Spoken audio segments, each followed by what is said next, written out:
Welcome to Life 101 Podcast. This is your host, Sanetta Diane. In today's episode, I will be discussing love languages. I will not be able to cover everything, but I hope to build a foundation and we can kind of go from there. As you know, our differences is what makes us beautiful and unique. At least that's my idea anyway. And when we talk about love, most people think about romantic relationships. I will be discussing that as well, but I want to say before we were old enough to think about, romantic relationships, but we're also people. We we show love and we like to also get love in return. Love means many things to many people, and I express love in this way. Love can be that smile that comes over your face when that certain person comes in the room. It could also be that drive that makes us work multiple jobs to ensure our family is cared for. Love can also move us across the country and for some people across the world. Love can move your aging parents in the house with no discussion or no plan. I remember many years ago, my children were relatively small at the time. I had married maybe, I don't know, 10 or 15 years at that time. And so uh, um, my children were small, and my grandmother's health kind of started to decline, at least to us, and she was in her 80s at that time. She was doing everyday things like, just any healthy person would, and but her health started to decline. And so we knew that we had to kind of mobilize to just be present for her. And I was 6 hours away in another state, and it was no question. I mean, I didn't have a big plan. I had these small children and I had support, but I was like, I have to go. And there was not even a question in my mind because my grandmother as well as her mother and her siblings, they had built up enough and invested in me all throughout my life that when her health, went another way, there was not a question that I would not be present. I didn't know my circumstances at the time would be children and family and having to do all of that, but I knew that I needed to just kind of regroup and reset myself so that I could be there for her. There was not a question. There was not a big team meeting or anything like that, but I knew that my love for her drove me to do that. That's really what I'm getting to. And love will make you do things. But that was no discussion. That was something that was already down inside of me that came out. And so, as you can see, excuse me, love can make you do many things and it can be expressed in multiple ways. I will say this: love can be disappointing, love can be abrupt, love can be defiant, love can be painful, and love can also be extraordinary. So, as I said at the beginning of the episode, I will be discussing love languages as a backstory for those that may not be aware that I was introduced to the love languages through the relationship expert, Dr. Gary Chapman. Dr. Gary Chapman lists 5 types of love languages. I will list all 5. I'm sure there's more, but he lists 5. So that's what I will be discussing throughout the episode. In this episode, though, I'll only be discussing one. The love languages are as follows: words of affirmation, acts of service, receiving gifts, quality time, and physical touch. Words of affirmation, which is the one I'll be discussing, can be described as letting another person know how you feel, valuing them, maybe saying, I love you, letting them know how you appreciate them. Really, words of affirmation are any spoken or written word that affirms support, um, uplifts people, it empathizes with another person in a positive manner. I know that's a lot to take in, but in essence, it's just telling someone you appreciate them through words, nice deeds. I guess you said you could have said that. I just wanted you really to know that words of affirmation kind of has its own like culture within a culture. That's what I call it. Just because it's that for me, it may be you may write yours. I speak mine. I write mine as well. So I didn't want to limit it. That's why I read, like I read all of it. I wanted you to know this is all it can be, but it could be many things as well. So, words of affirmation are fantastic. I use words of affirmation a lot. I do that because the nature of what I do for a living, but also I want the person, whoever it is, I want them to know that I heard them. I want them to know that I appreciate them. I want them to know that I'm present because sometimes you can say something and be looking at your phone or looking out the window or talking to somebody else. But you just said that I'm the greatest thing since sliced bread, but you're looking out the window. I don't feel real valued right now, especially if that's my love language. Um, have you ever had a time in your life that you just wanted someone to sit with you? No talking, just sit next to me so I know I'm not in this thing called life by myself. And that is something that I do too. I've never meant to do that. That's just who I am as a person, but I also try to discern and recognize the season I'm in with that person. If you've just had a loved one pass away or you've just given birth, sometimes there's not always words to describe a moment. Sometimes just being present with the person, it speaks volumes. So sometimes, with words of affirmation, if that's the love language that you give to people, just being present is a lot. It speaks volumes. See, if we can use words of affirmation for different reasons, it makes a difference. If you are a person that uses words of affirmation, ask yourself a few questions. Do you also like to receive words of affirmation? Is that your love language? Or do you have a mixture? Because sometimes if this is a new subject, most people that are over 30, 40, they've heard of it. Most. Um, but if you give it words of affirmation, do you like to receive it? Or does it matter? For some people, they just say blanket statements. Most adults that are over a certain age, we don't want to hear something you don't mean. Just don't say it. I'd rather you just be quiet, just wave hi and keep going. Because genuineness as you get older means a great deal. So I would rather have a person to just say hello and just keep going. If it's not something genuine, I just rather you not say it. That's just where I'm at in life. Most people as we get older, we rather have somebody around us that's genuine, especially in our inner circle.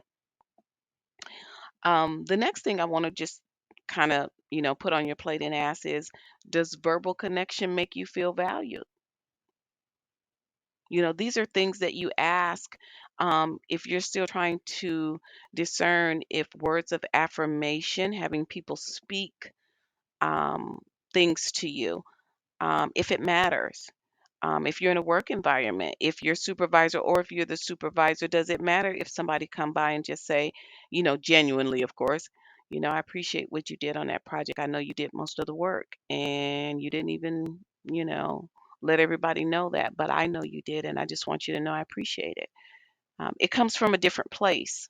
Not the thing you standing up in front of everybody and everybody clapping, which is nice too. But I mean, somebody coming by and putting a card on your desk and just saying, "I appreciate you. I know what you did." It just lays a different groundwork down in your soul. That's what I mean. Do verbal connections make a difference to you? And for some people, they don't.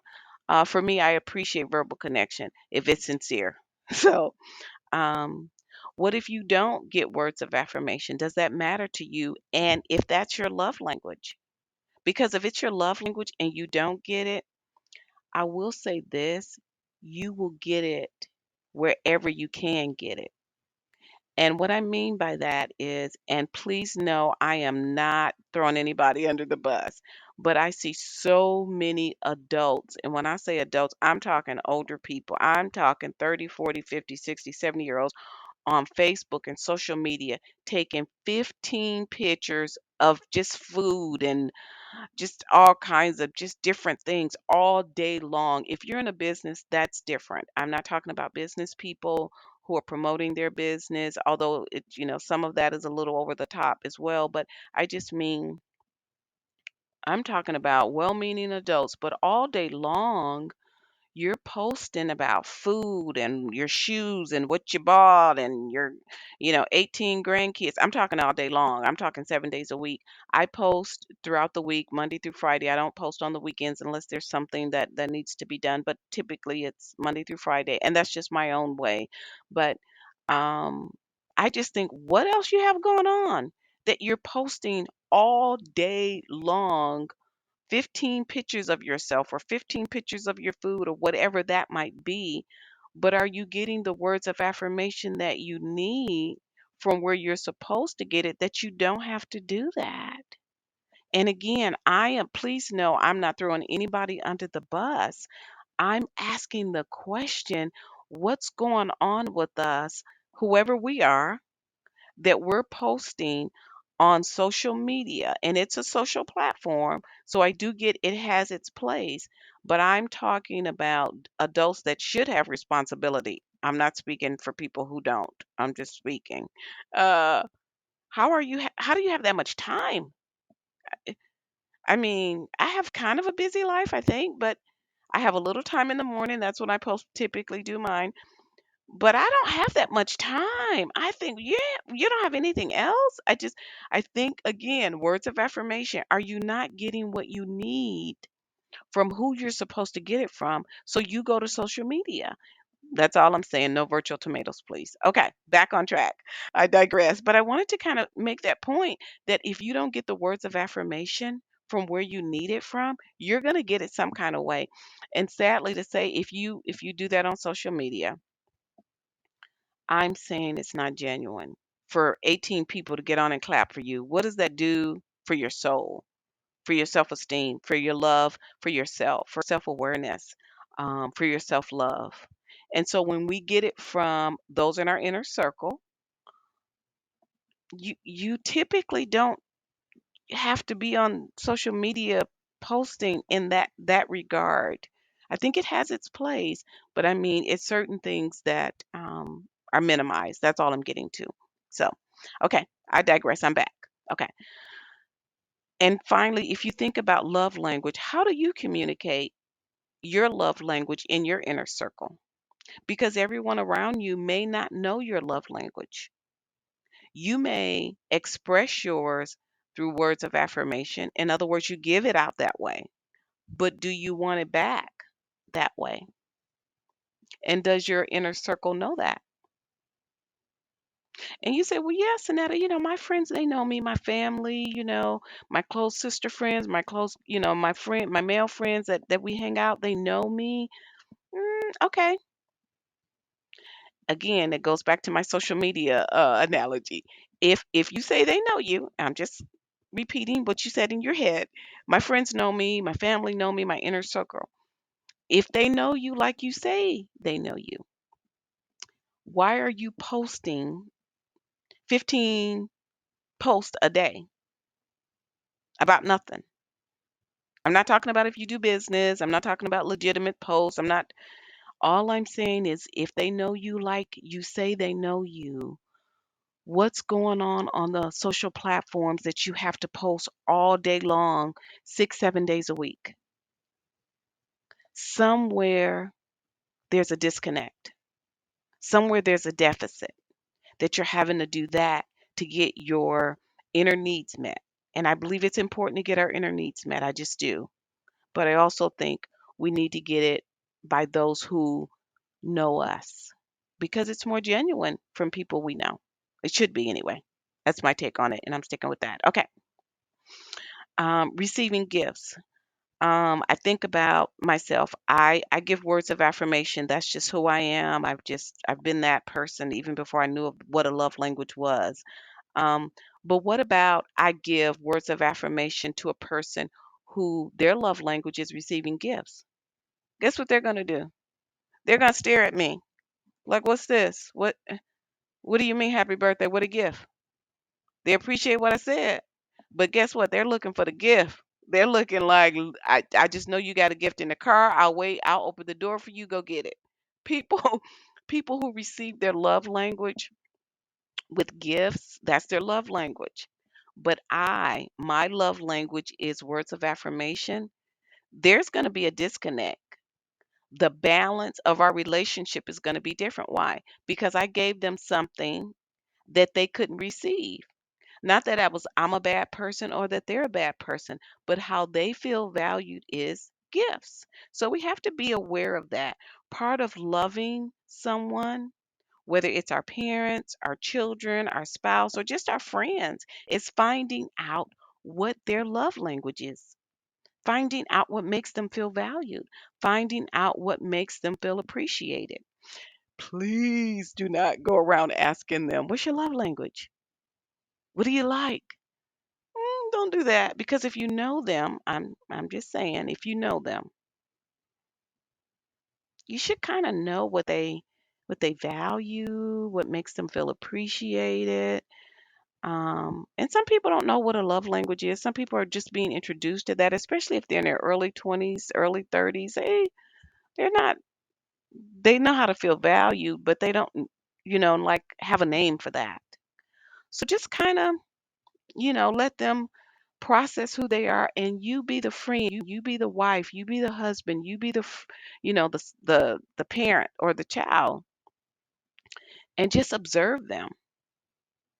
Remember, most areas of life is a process, not a marathon. No, forgive me. It's a marathon. That's what I meant to say. Most areas of life is a process, a marathon. It's not a sprint. That's what I meant to say. Take time to observe people, listen to them, and they will at some point show you who they are. They will at some point um, show you what they enjoy because they'll want to do it. And so I hope this episode kind of laid the groundwork for words of affirmation, what love languages are, and how they vary in the people we're around, and how they vary in us. I don't like to pigeonhole and paint everything with a broad brush, but I can say that most people express love the way they like to be loved, and sometimes they just don't know it. So it just comes in different shapes and sizes, so to speak. So in the next episode, we will cover acts of service. You've been listening to Life 101, and I'm your host, Sanetta Diane. I will talk to you in the next episode.